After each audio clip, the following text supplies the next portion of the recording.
Asdiqa, salam alaikum, bonjour ou bonsoir les amis.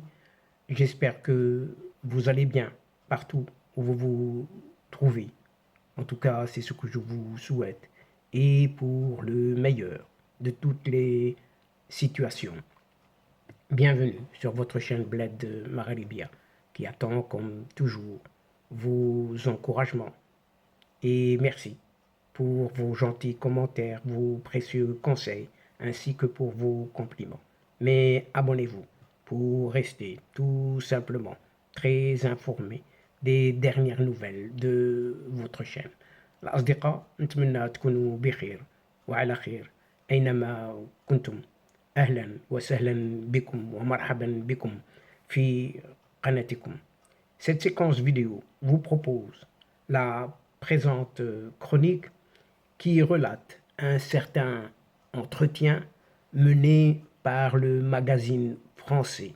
Un magazine français, un médecin, homme politique algérien et chantre de la laïcité et de la pluralité culturelle, généralement boudé par la presse hexagonale, donc française, apporte son petit éclairage sur cette Algérie actuelle, le récit national apocryphe de cet anti-héros qui était un certain Caroubier au sommet du pouvoir durant les années 60 et 70, le rôle toxique de la gauche française et les relations complexes de la junte actuelle avec la France.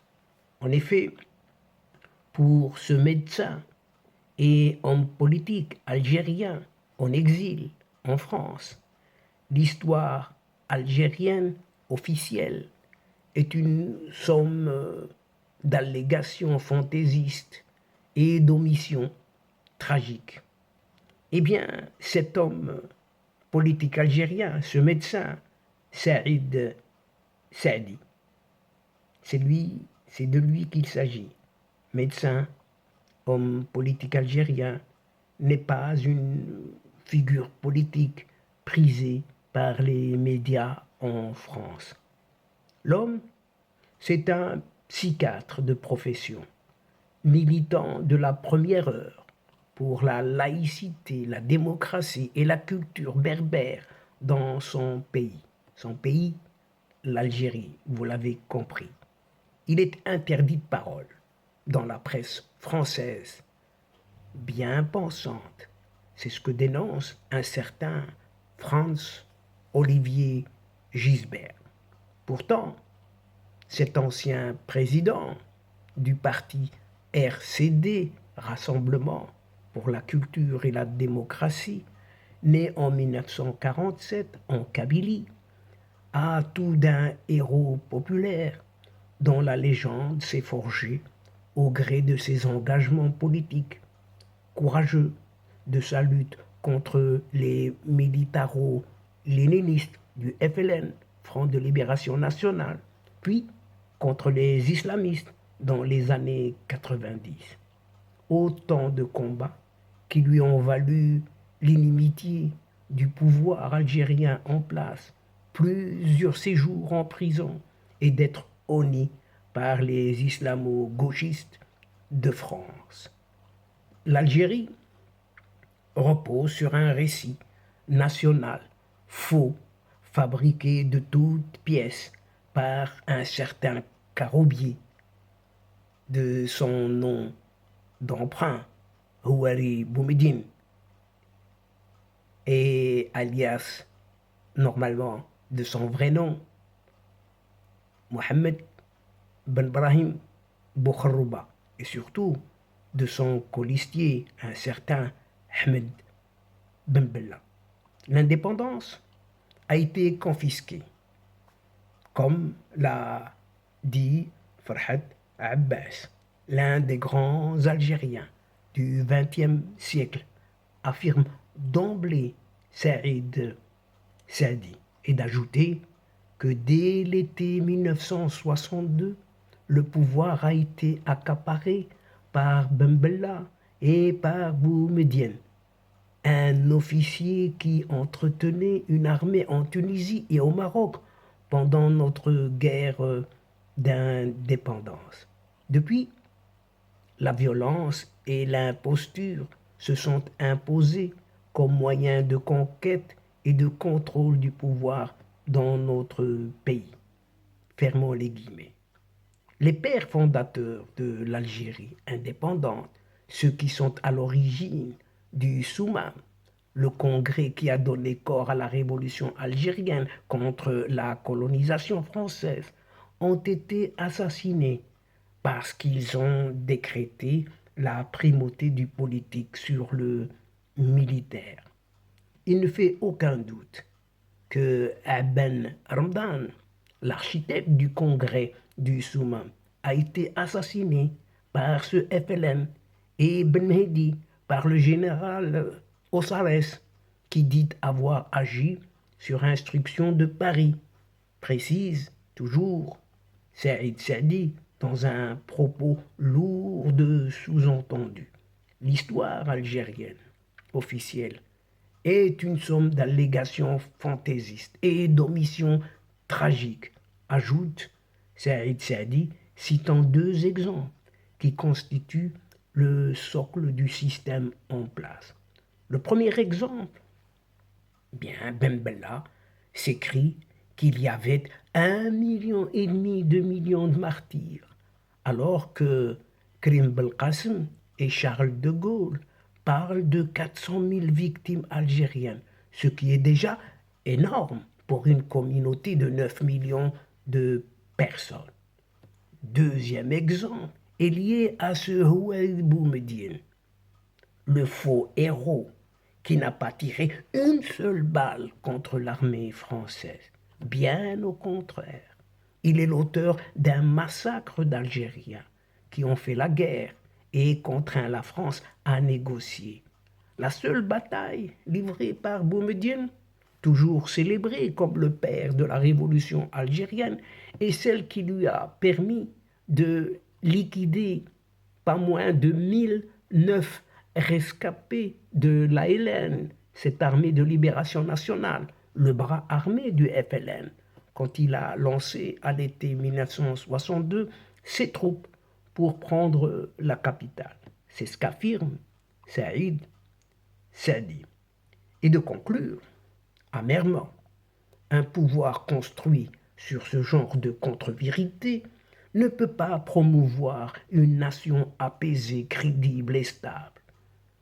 Et 60 ans après l'indépendance de l'Algérie, ce sont la violence et l'imposture qui se sont imposées comme moyen de conquête et de contrôle du pouvoir. Juge toujours Saïd Saadi. Et ce, malgré l'atout que constituaient les gisements de pétrole et de gaz pour cette Algérie naissante. Résultant de cette histoire politique, grandement façonnée par des influences étrangères, celles de l'Égypte et de la France, l'Algérie est devenue par ailleurs une nation mutilée dont les dirigeants renient tout ce qui n'est pas arabo-islamique et veulent imposer au pays une identité d'emprunt en se positionnant dans la négation d'une histoire multimillénaire composée de cultures multiples qui ont sédimenté dans notre mémoire, déplore toujours ce militant kabyle.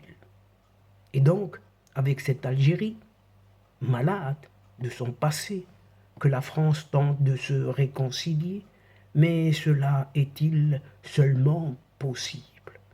Et pour Saïd Saadi, il est évident qu'Emmanuel Macron n'emploie pas la bonne méthode pour mener à bien ses ambitions, qui, bien que louables dans leur intention de départ, partent d'un présupposé faux, à savoir que le peuple algérien adhérerait à cette histoire de guerre mémorielle avec la France.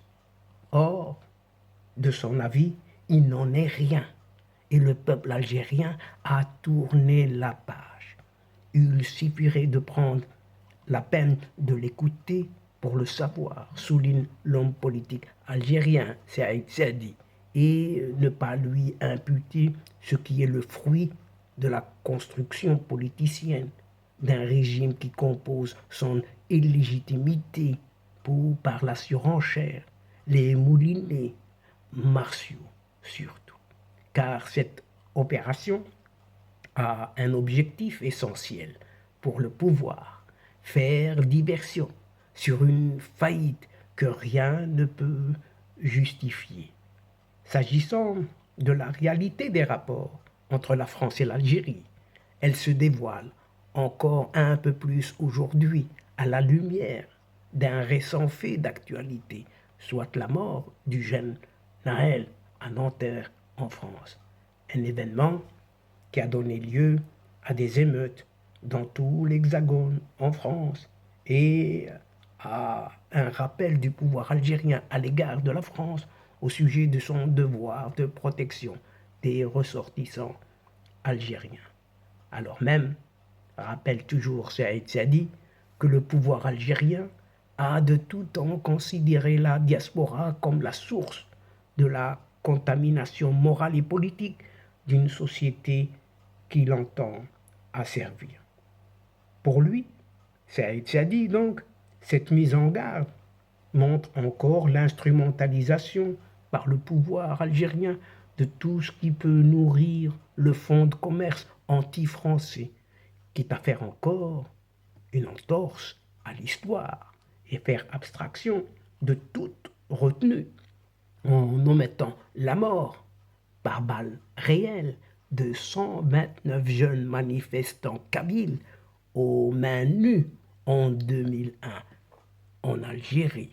Et l'auteur prolifique, Saïd Saadi, qui compte à son actif une quinzaine d'ouvrages tout de même et des mémoires en 3 tomes, ne mâche pas ses mots quand il s'agit d'évoquer cette gauche française qui ne le porte pas dans son cœur, et vice-versa, et les liaisons dangereuses de celle-ci, gauche française, avec l'Algérie.